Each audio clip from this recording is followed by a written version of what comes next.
Nós vamos aqui prosseguir no tema que nós temos abordado já há algumas semanas.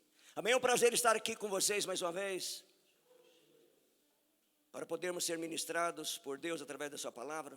Vocês que nos acompanham através da live deste momento, que você realmente abra o teu coração, a tua mente, para que Deus fale igualmente com você e marque a sua vida como vida preciosa e abençoada aos olhos do nosso Deus. Amém? Então nós estamos falando sobre os 7 selos do Apocalipse. Na reunião anterior, nós falamos sobre os 4 primeiros selos, que representam o primeiro grupo de 4 selos, representando os 4 cavaleiros. E esse tema ele é introduzido através de uma cena no céu, quando o Cordeiro de Deus, ele pega o livro das mãos do Pai, que estava nas mãos de Deus, e começa a tirar os selos, que o selava ali, um a um. Então nós falamos na reunião anterior sobre os 4 primeiros selos, que representam os 4 cavaleiros, que foram concomitantemente liberados, na medida que João os via, que João os percebia. Eles foram liberados para percorrerem por toda a terra, até a segunda vinda de Jesus. E nós falamos que esses 4 primeiros selos, eles não representam o período da grande tribulação, que é um período de 3 anos e meio, que sobrevirá sobre toda a terra, ou um período de 1260 dias.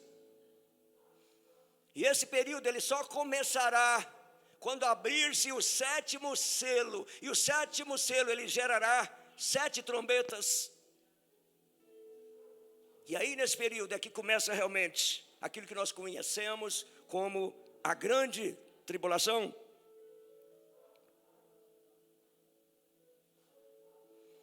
Então o 6º selo ele é o início das dores. É o prenúncio de que o Senhor ele está prestes a abrir o 7º selo. Então nós vimos que esses 4 primeiros selos, eles se referem ao primeiro cavaleiro, correspondendo ao Evangelho.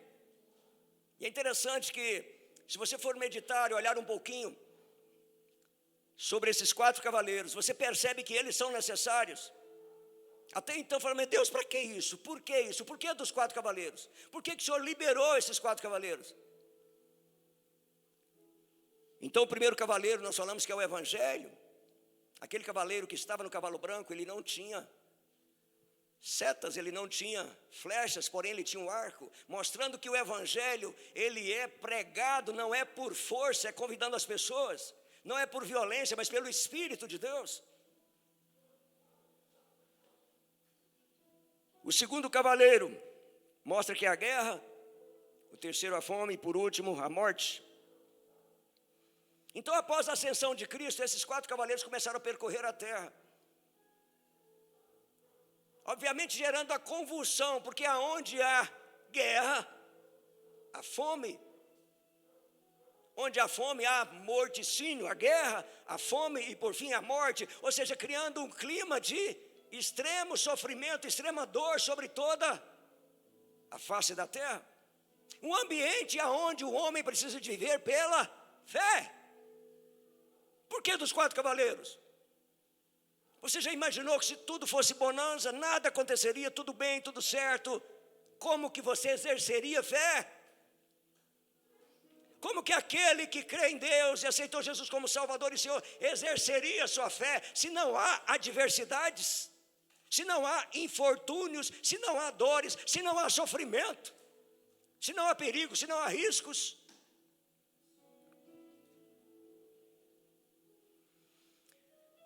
Então os 3 últimos cavaleiros, eles preparam guerra, fome e morte. Eles preparam o ambiente para que o Evangelho vença, porque o Evangelho que nós pregamos é um Evangelho de salvação, mas é um Evangelho de paz, é um Evangelho de esperança, é um Evangelho de eternidade com Cristo. Então ele cria um ambiente para você pregar a palavra do evangelho, que é a palavra de vida, de vitória, de bênção, de redenção, de esperança.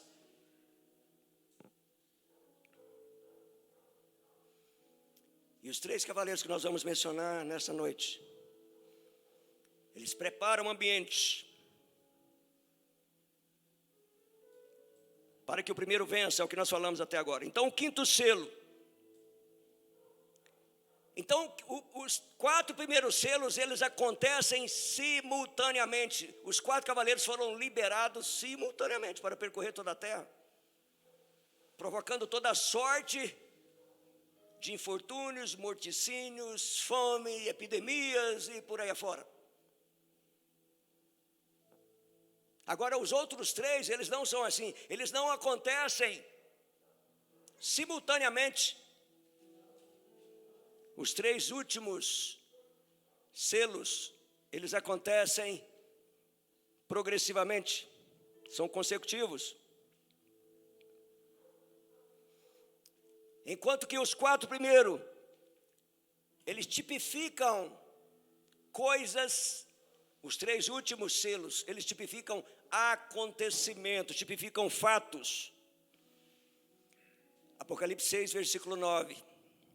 Diz assim: e havendo aberto o 5º selo, vi debaixo do altar as almas dos que foram mortos por amor da palavra de Deus e por amor do testemunho que deram. Nós vamos e clamavam com grande voz, dizendo: até quando, ó verdadeiro e santo dominador, não julgas e vingas o nosso sangue dos que habitam sobre a terra? Versículo 11. E foram dadas a cada um compridas vestes brancas, e foi-lhes dito que repousasse ainda um pouco de tempo, até que também se completasse o número dos seus conservos e seus irmãos, que haviam de ser mortos como eles foram. Então aqui nós estamos falando dos mártires, daqueles que derramaram o seu sangue, desde Abel até a vinda de Cristo, em prol do amor a Deus, do evangelho, da sua palavra. Passando pelos mártires do primeiro século da igreja, que foram tantos e tantos, até os dias de hoje, onde nós vemos mártires sendo mortos a cada dia. Há muito tempo nós estamos vendo mártires sendo mortos, cristãos sendo martirizados, igrejas sendo incendiadas, famílias inteiras sendo mortas. E vocês sabem como que isso tem assolado, como que isso realmente tem penalizado, infringido, trazendo sofrimento à vida de tantos crentes. Quantos e quantos irmãozinhos em todos os cantos da terra, principalmente em países de fé islâmica, xiitas, percebem o Boko Haram, que é uma facção xiita terrível. Quantos e quantos crentes foram martirizados nesses dias? Então a palavra de Deus diz que o sangue dessas vidas clamam debaixo do altar.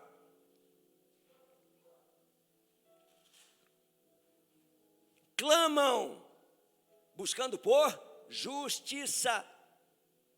Quando Deus vier, Ele virá trazendo juízo sobre a terra, mas trazendo também justiça, implantando o seu reino milenar.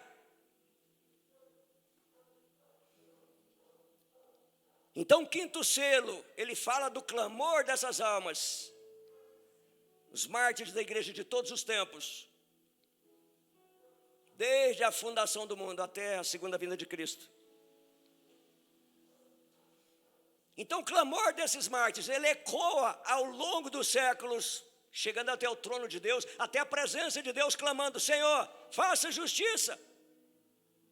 Desde o sangue de Abel, que foi derramado por Caim, faça justiça. A palavra de Deus diz que a terra clamava pelo sangue, por causa do sangue de Caim, o sangue de Abel derramado por Caim. Então, isso, querido, esse clamor tem vindo até nossos dias.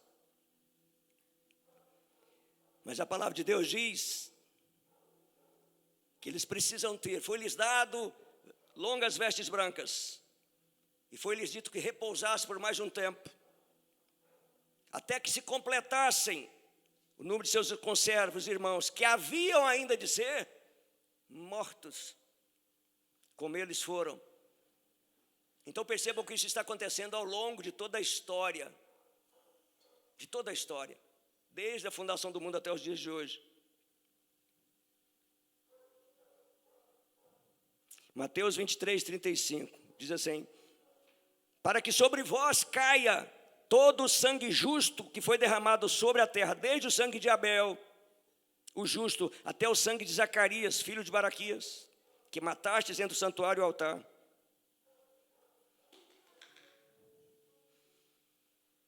Então a palavra de Deus diz que esses mártires estão aqui clamando debaixo do altar, significando que o sangue deles estão debaixo do altar. E essa passagem, ela faz referência ao altar que havia no tabernáculo, ao altar que havia no templo de Salomão. E debaixo do altar de sacrifício, ali havia um recipiente. E quando o sacrifício era imolado, o sangue era vertido no altar e caía naquele recipiente, significando que o sacrifício foi aceito por Deus.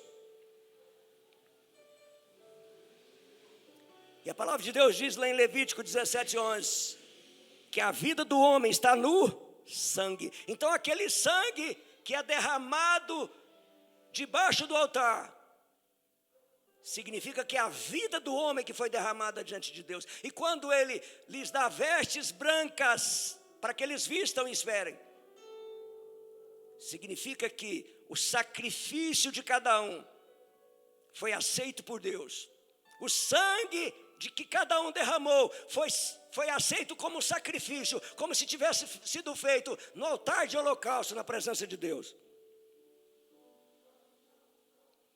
Então é por isso que as almas estão debaixo do altar,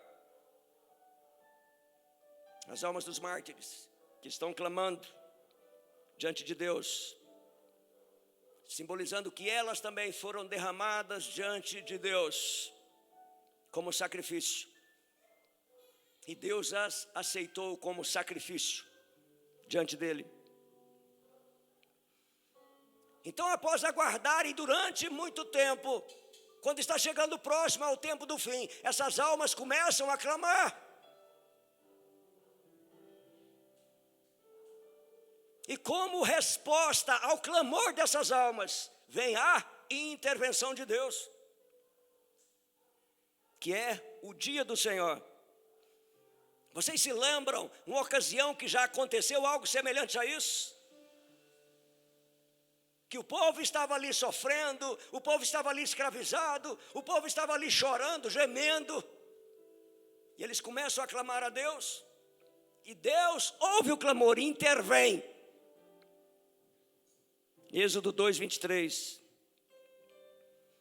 Diz assim: aconteceu depois de muitos dias, que morrendo o rei do Egito, os filhos de Israel suspiraram por causa da servidão, e clamaram, e o seu clamor subiu a Deus, por causa da sua servidão. E assim Deus, o seu gemido, e ouviu Deus o seu gemido, e lembrou-se Deus da sua aliança com Abraão, com Isaque e com Jacó. E o restante da história nós sabemos. Em resposta a esse clamor daquele povo que estava ali escravizado e sofrendo, Deus manda, Deus prepara Moisés e o manda voltar ao Egito como libertador.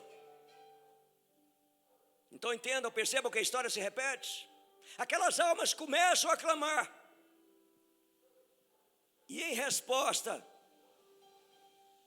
Deus intervém, trazendo justiça sobre a terra, trazendo juízo sobre a terra. Então o sexto selo, como nós vamos ver, ele é uma resposta ao clamor dos mártires do quinto selo. É o desdobrar da resposta de Deus ao clamor de todos esses mártires. Então eles deveriam repousar até que o número deles estivesse completo.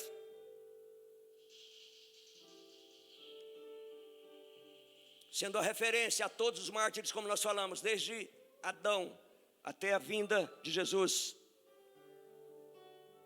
Até quando começa realmente a grande tribulação, que culmina com o juízo de Deus sobre toda a terra. Apocalipse 24.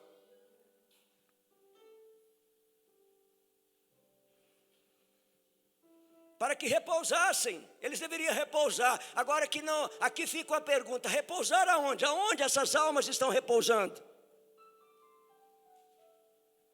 Enquanto Deus não traz juízo sobre a terra, enquanto Deus não estabelece o seu reino milenar, onde essas almas estão repousando?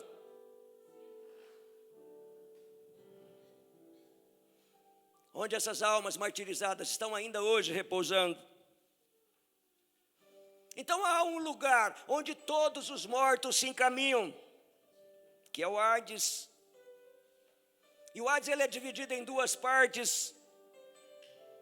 O Hades é dividido em inferno e paraíso.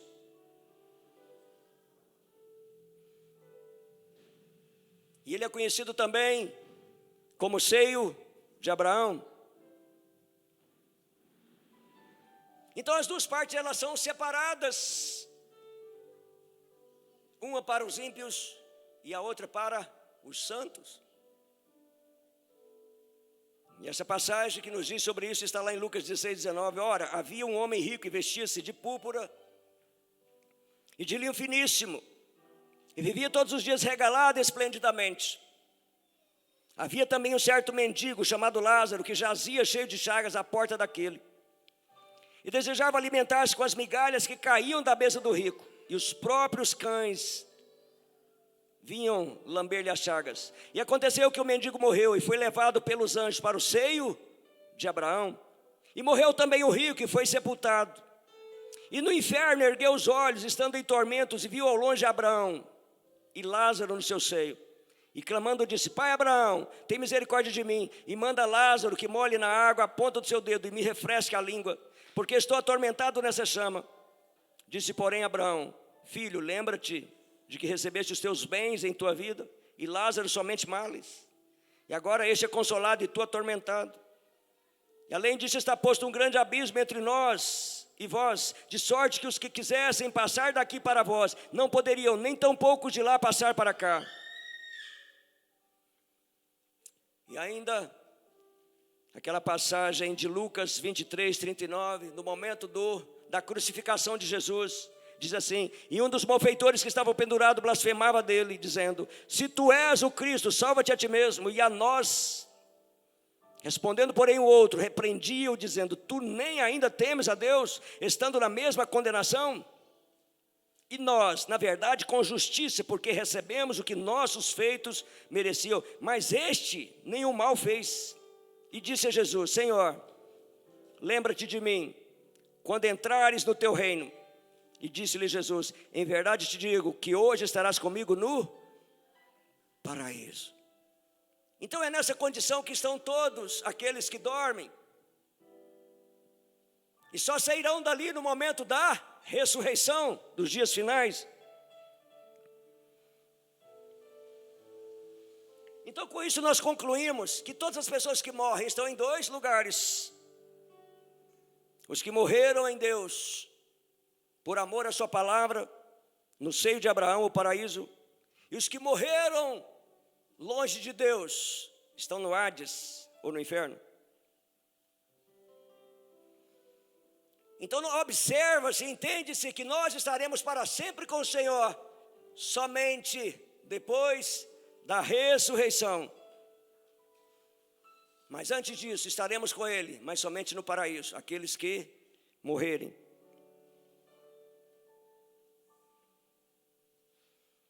Então o sexto selo, como nós falamos, é a resposta de Deus ao clamor desses mártires que estão debaixo do altar. Apocalipse 6,12 diz assim: e havendo aberto o sexto selo, olhei e eis que houve um grande tremor de terra. O sol tornou-se negro como saco de silício, e a lua tornou-se como sangue. E as estrelas do céu caíram sobre a terra, como quando a figueira lança de si os seus figos verdes, abalada por um vento forte. 14. E o céu retirou-se como livro que se enrola, e todos os montes e ilhas foram removidos de seus lugares. E os reis da terra, e os grandes, e os ricos, e os tribunos, e os poderosos, e todo o servo, e todo o livre, se esconderam nas cavernas, e nas rochas das montanhas. E diziam aos montes e aos rochedos: caí sobre nós, e escondei-nos do rosto daquele que está sentado sobre o trono, e da ira do Cordeiro. Então aqui, queridos, inicia-se o tempo da ira do Cordeiro. Versículo 17. Porque é vindo o grande dia da sua ira, quem poderá subsistir? Então aqui inicia-se, é um prelúdio da grande tribulação. É o início da grande tribulação.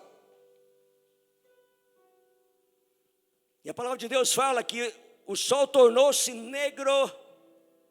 Será o que vai acontecer para o sol tornar-se negro? Eclipse solar? Como saco de silício, e a lua tornou-se como sangue. A lua de sangue, ou seja, são manifestações que ocorrem nesses astros de tempos em tempos. A palavra de Deus diz que esses dias serão marcados com esses sinais.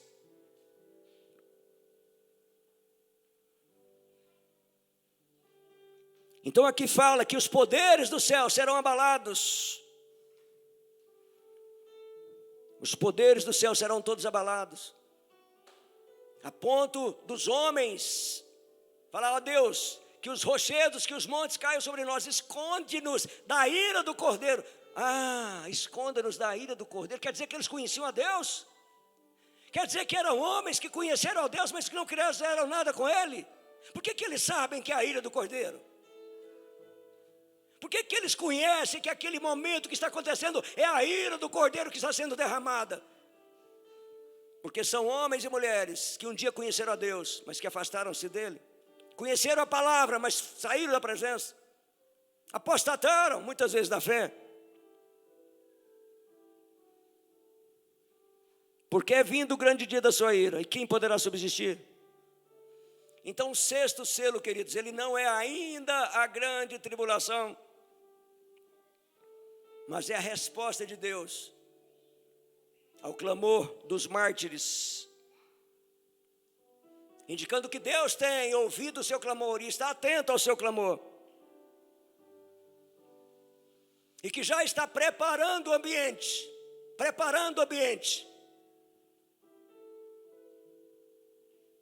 para o dia do seu juízo sobre a terra, que cairá sobre toda a impiedade da terra. Então o que nós estamos vendo aqui simplesmente é o princípio das dores, é o acirramento das dores, é o aumento das dores, que vem como advertência a todos os homens da terra para que se arrependam. Todos esses juízos que virão sobre a terra não é para destruir em si o homem, mas é para abalar o homem, para que ele reconheça que tem Deus, que se arrependa, se converta e volte para Deus. Todo esse movimento é Deus buscando arrependimento do homem.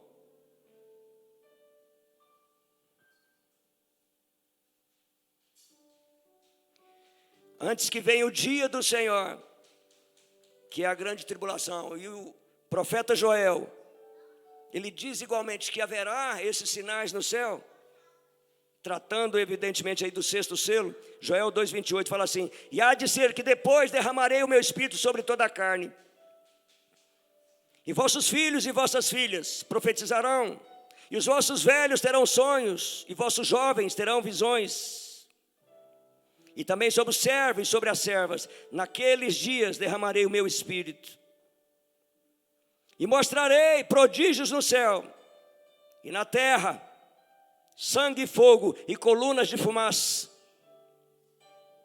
Para muitos juízos, para outros avivamento. Para uns distanciamento, para outros avivamento, despertamento da fé, aproximação com Deus. É um tempo de oportunidades, é um tempo de rever nossas vidas, é um tempo de nos reposicionarmos. É um tempo de ver realmente quem é Senhor de nossas vidas. Versículo 30 diz assim: mostrarei prodígios no céu e na terra, sangue e fogo e colunas de fumaça. O sol se converterá em trevas e a lua em sangue, antes que venha o grande e terrível dia do Senhor.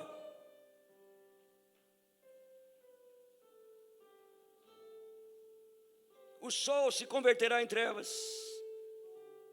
São os mesmos sinais de Apocalipse 6. 32, e há de ser que todo aquele que invocar o nome do Senhor será o quê? Salvo. Então todos esses sinais que Deus trará sobre a terra, é para acordar aqueles que dormem, é para abalar aqueles que estão longe e distantes de Deus, para que se arrependam. Deus não trará juízo para destruir a humanidade, esses juízos Deus traz para despertar o último tempo, o último momento, para que eles se arrependam, para que eles corrijam seus caminhos. E há de ser que aquele que invocar o nome do Senhor será o quê? Salvo, querido. Mas o melhor não é passar por essa tribulação, o melhor é sermos arrebatados antes, porque a igreja é tirada. Infelizmente, o que acontecerá é que aqueles que aceitaram Jesus como Salvador e Senhor são redimidos pelo sangue de Jesus que foi derramado. Só que aqueles que ficarem e passarem pela grande tribulação, eles terão seu sangue derramado como aqueles mártires. Eles terão seu sangue derramado. Então não há necessidade de termos o nosso sangue derramado, já que o sangue de Jesus o foi. Então, queridos, é o que diz a palavra de Deus: hoje, se ouvirdes a voz do Senhor, não endureçais o vosso coração. Não deixe para você ouvir a voz do Senhor no último tempo, no último minuto do segundo tempo. Ouça a voz do Senhor logo no iniciozinho do primeiro tempo, cara.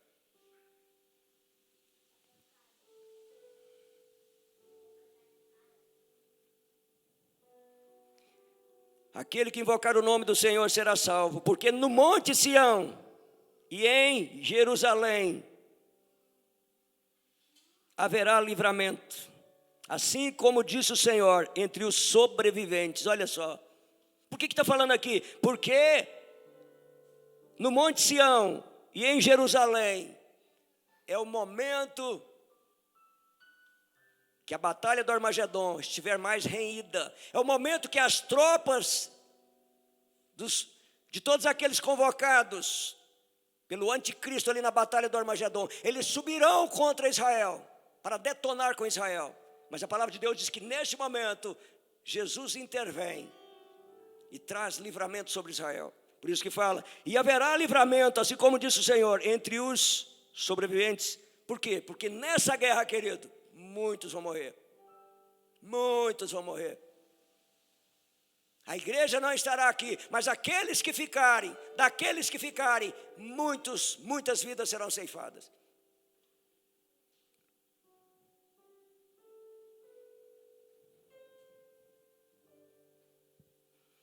Então, consequentemente, todos aqueles sinais descritos no 6º selo são os mesmos que o profeta Joel faz menção. Depois desses sinais é que inicia-se a grande tribulação, ou o dia do Senhor. Então, efetivamente, a grande tribulação, ela começa quando o anticristo mostra a cara dele, que é nos 3 anos e meio finais. É quando o anticristo se revela. E nós estaremos vendo sobre isso posteriormente. Então nós podemos então afirmar que a grande tribulação, ela só acontecerá nos dias do 7º selo, porque quando abre-se o 7º selo, o 7º selo revela 7 trombetas. E quando se abre, que se termina a 7ª trombeta, ela abre mais 7 taças da ira de Deus, onde a destruição final sobre todo o anticristo, sobre o reino do anticristo. Então o verso 16 comenta: os homens clamarão aos montes e aos rochedos: cai sobre nós, escondei-nos da face daquele que se assenta no trono e da ira do Cordeiro. Porque chegou o grande dia da ira dele, que é a grande tribulação. Então a terra nesses dias seguramente será o pior lugar para se viver.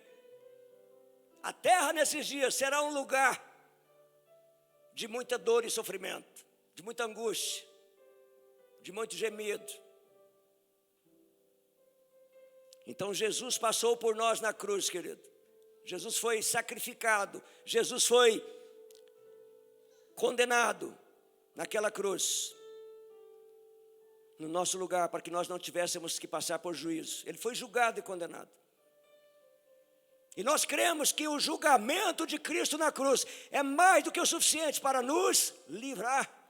Nós cremos que o sangue que foi vertido na cruz, que é consequência, que é resultado do julgamento que ele sofreu, é mais do que suficiente para nos livrar de toda condenação. Como está escrito na palavra de Deus: agora, pois, nenhuma condenação há para aqueles que estão em Cristo Jesus. Nenhuma condenação. A igreja é arrancada, ela é tirada.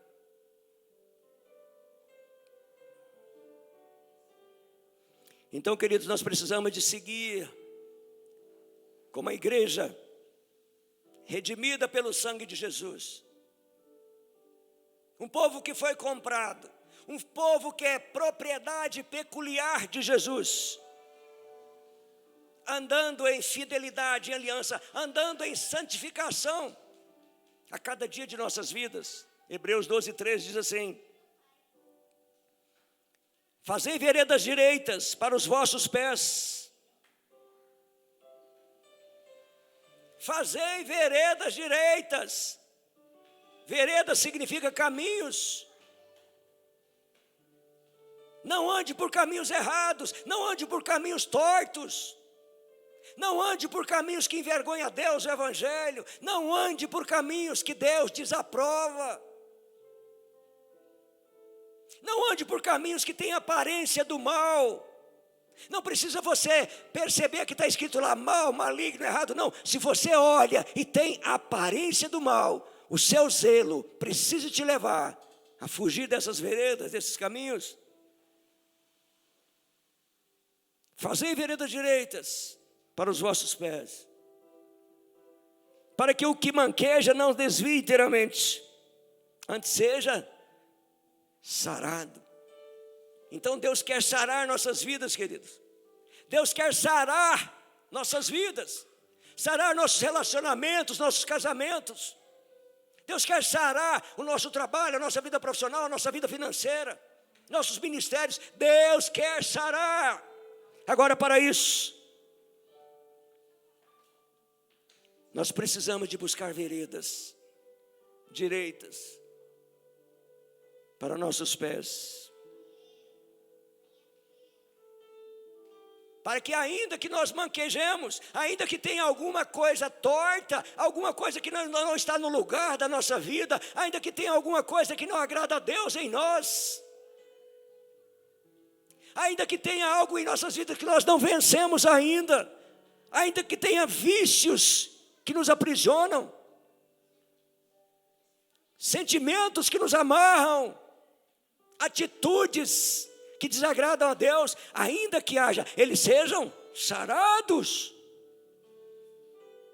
curados, livres. Versículo 14: segui a paz com todos e a santificação, sem a qual ninguém verá o Senhor. Quantos aqui querem ver Jesus na sua vida? Não só ver, mas reinar com Ele. Ah, nós não queremos só ver, nós só não queremos ver Jesus vindo nas nuvens com poder e glória, para receber a sua igreja, a sua noiva, mas nós queremos reinar com Ele, viver com Ele. Então, queridos, busque a santificação. Ser santo não significa que você não vai pecar nunca, querido. Nós não somos pecadores que lutamos para sermos santos. Nós somos santos em Cristo, que lutamos contra o pecado. Isso que nós somos. Santificação é sermos separados. É exatamente seguirmos os caminhos que Deus aprova.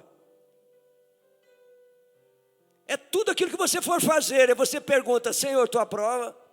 Senhor Jesus, o Senhor está nesse negócio? Senhor Jesus, o Senhor está nisso? Se você sentir que Deus está nisso, vai e faça, que a bênção virá. Agora, se você fizer aquilo que Deus não está, a bênção não virá sobre você, a maldição virá sobre você. Terrível, mas é assim. Seguir a paz e a santificação.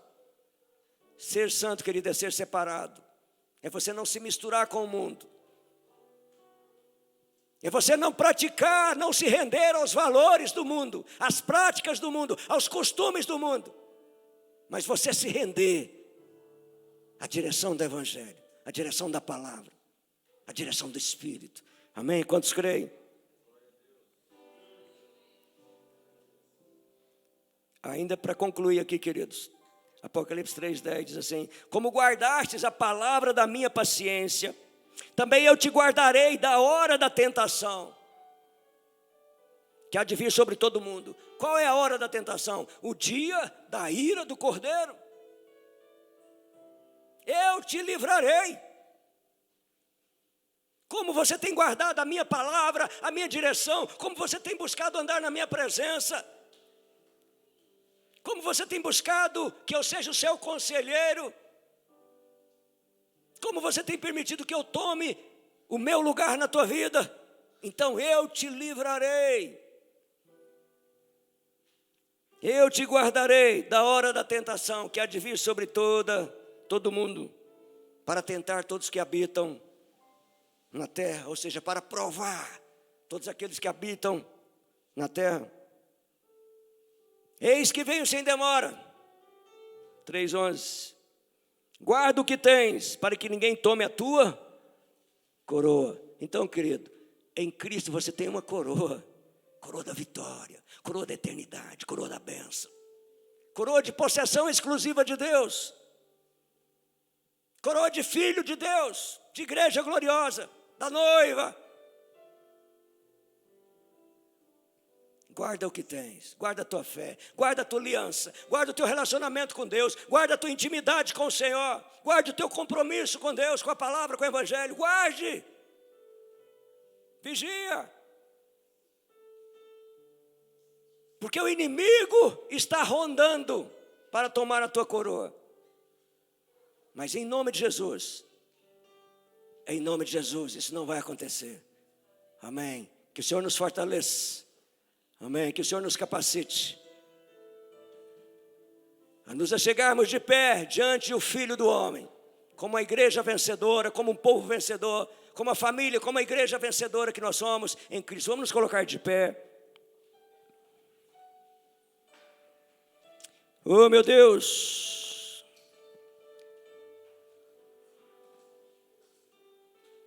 Então, queridos, esses temas que nós temos discorrido é para que nós tenhamos informação suficiente, conforme nos revela a palavra, o livro do Apocalipse, para sabermos nos posicionar diante das adversidades que estão vindo sobre toda a terra.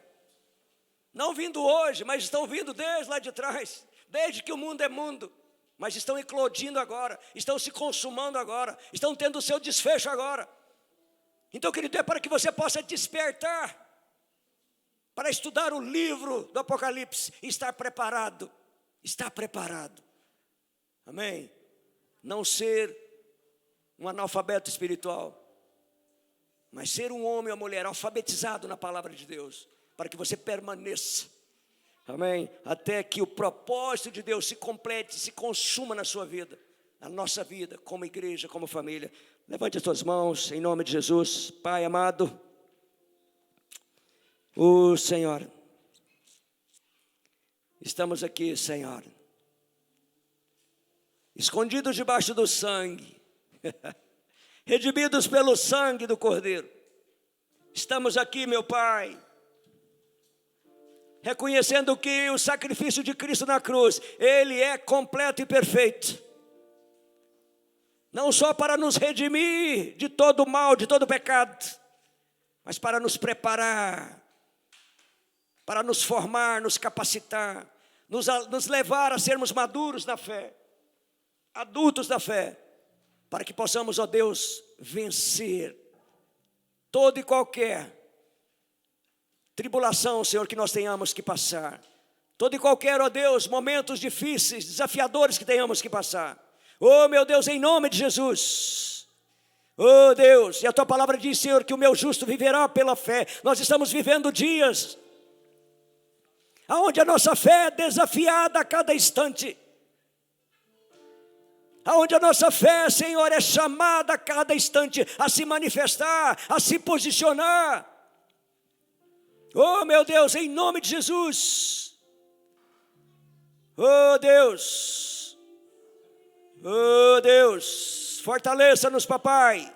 Nós chegaremos até o fim, nós chegaremos até a Tua presença, nós nos mostraremos diante da Tua face, como igreja vencedora e gloriosa que somos em Cristo Jesus. Chora labaralabachuri raia. Oh, meu Deus, Tu és a nossa força, Tu és a nossa proteção, Tu és o nosso suprimento, o nosso livramento, Tu és a nossa força para prevalecer, Senhor, em toda e qualquer situação. Chora labaralabahaya. Oh, Jesus, bendito seja o Teu nome. Bendito seja o Teu nome, Senhor. Oh, bendito, bendito, bendito seja, Senhor, o Teu nome.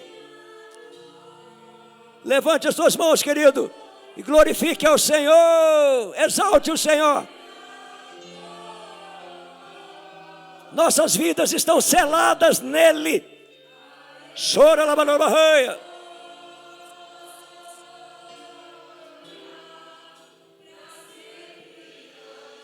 Oh, Senhor.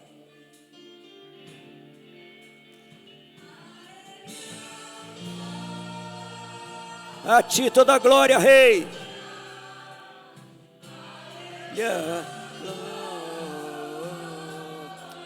A Ti toda a glória, Rei Jesus.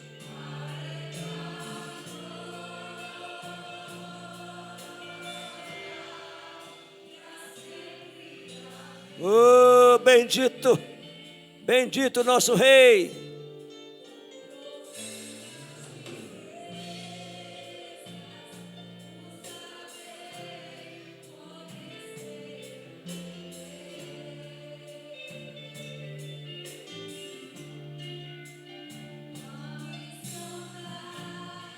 Oh, meu Deus. Oh, Jesus. Bendito Senhor. Oh, aleluia.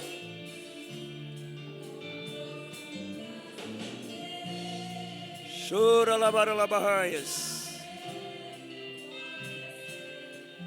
Oh, amém, Jesus.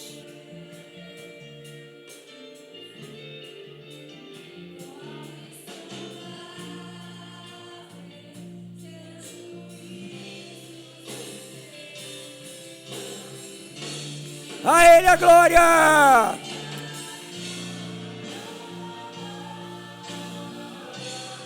A Ele a glória.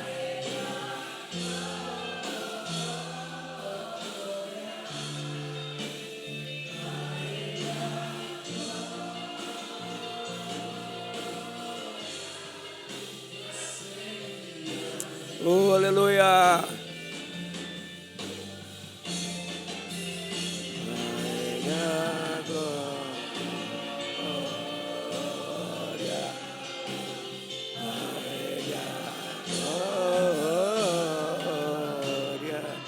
A Ele a glória.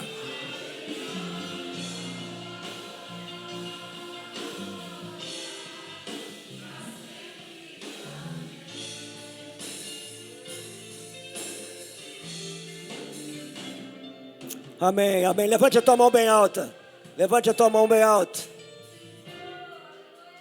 Diz assim: eu declaro, Senhor, que a minha vida pertence a Ti, e eu andarei na Tua presença, redimidos pelo Teu sangue, conduzidos pelo Teu Espírito, e alcançarei, Senhor, cada promessa, cada bênção, cada propósito que o Senhor tem falado a meu respeito.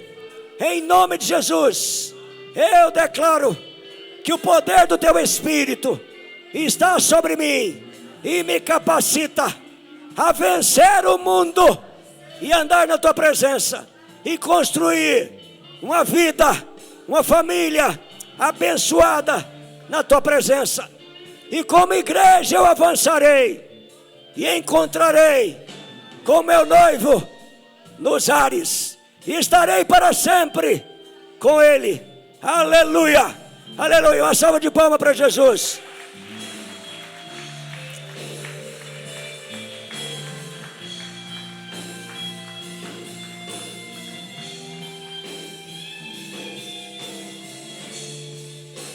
Amém. Amém, queridos. Podemos assentar, amém. Graças a Deus. Amém. Amém, queridos. Este é um momento onde nós não podemos deixar de colocar na presença do nosso Deus os nossos dízimos, as nossas ofertas. Já visto que todo o suprimento dessa obra, desse trabalho, é mantida pela oferta, é mantida pelo dízimo de cada um de vocês, de cada um de nós. Amém? Que você possa ser livre para trazê-lo na presença de Deus neste momento, e nós estaremos orando, abençoando, consagrando. Amém? Crendo que o Deus que nós cremos e servimos, Ele é a fonte de todas as coisas. E quando você traz o seu dízimo e sua oferta, entre outras coisas, você está declarando isso: Deus é a fonte de todas as coisas. Deus é provedor sobre a minha vida. Amém? Então, se você precisa de um envelope, levante a tua mão para que nossos líderes possam levá-lo até você. Se você preferir e quiser depositar na conta da comunidade Atos de Amor, os dados da conta estão aqui no telão, e você pode fazê-lo oportunamente. Tá bom? Amém. Então você que vai trazer o seu dízimo e oferta, fique de pé. Eu quero orar primeiramente antes que você venha. Coloque-se de pé neste momento. Pai, amém. Amém, Senhor. Pai amado, obrigado, meu Deus. Obrigado por, apesar de nós sermos falhos e pecadores, Tu tem cuidado de nós, nos acolhido e nos ensinado, Senhor, a sermos pessoas cada vez melhores, pessoas que cada vez mais pareçam com Cristo. E neste momento, Senhor, nós colocamos diante de Ti nossos dízimos, nossas ofertas, pedindo, Pai, que Tu, Senhor, abençoe, ó Deus, porque Tu és a fonte de todas as coisas. A Tua palavra diz que todas as coisas procedem de Ti.